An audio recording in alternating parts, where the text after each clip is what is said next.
आपण बघत आहोत आपल्या चॅनलवर छावा मूवीबद्दल माहिती आणि छावा मूवीबद्दल काय काय घडलेलं आहे तेही आपण आपल्या या व्हिडिओमध्ये आपण सांगणार आहोत।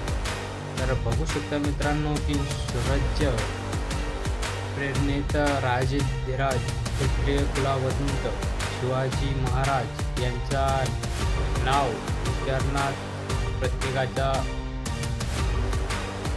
अभिमानाने भरून येतो आणि मात्र अशा या सिंहाच्या पोटी जन्माला आलेल्या छावा इतिहासानं म्हणून तेवढाच गोजारला नाही आणि जन्मापासूनच ज्याच्या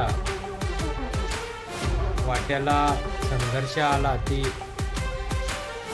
ते हर एक आघाडीवर आयुष्यभर झुंजत राहिले आणि लहानपणी हरवलेले मायेचे छत्र ऐन तरुणात आलेले आरोपाचं टेळाट यामुळे हा युवराज घायाळ जरूर झाला, पण त्यापुढे त्यांना कधी हार मानली नाही।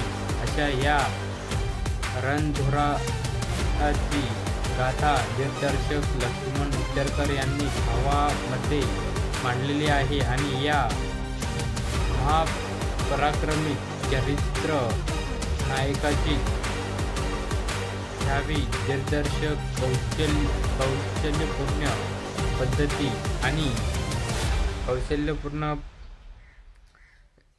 यामुळे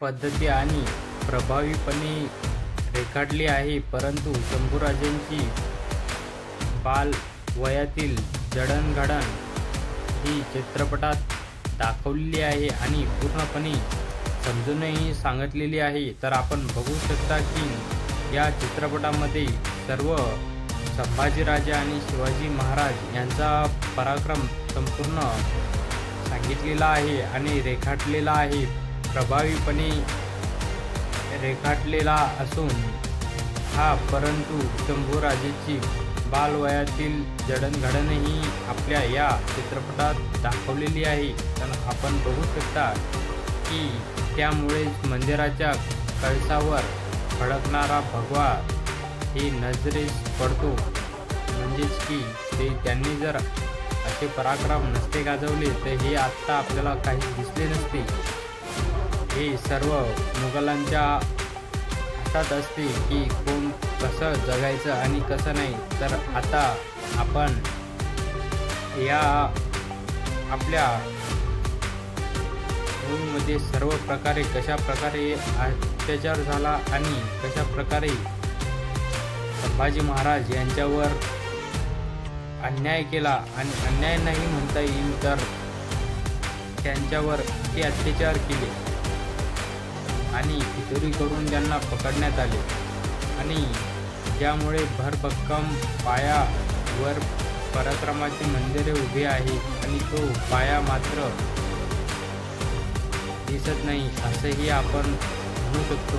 म्हणजेच की आपल्या छत्रपती शिवाजी महाराज आणि छत्रपती संभाजीराजे यांनी कशा प्रकारे आपल्या स्वराज्यासाठी कामगिरी केलेली आहे आणि आपल्या सर्व 18 पगड जातींना त्यांचं स्वराज्य असं सोपवलेलं आहे। तर आपण बघू शकता मित्रांनो, तर या छावा मूवीबद्दल आपल्या मनामध्ये काही शंका असतील तर आपल्या कमेंट बॉक्समध्ये नक्की आपण नोंदवल्या पाहिजेत आणि हा व्हिडिओ जास्तीत जास्त शेअरही केला पाहिजे, जेणेकरून सर्वांना आपल्या इतिहासाची माहिती झाली पाहिजे।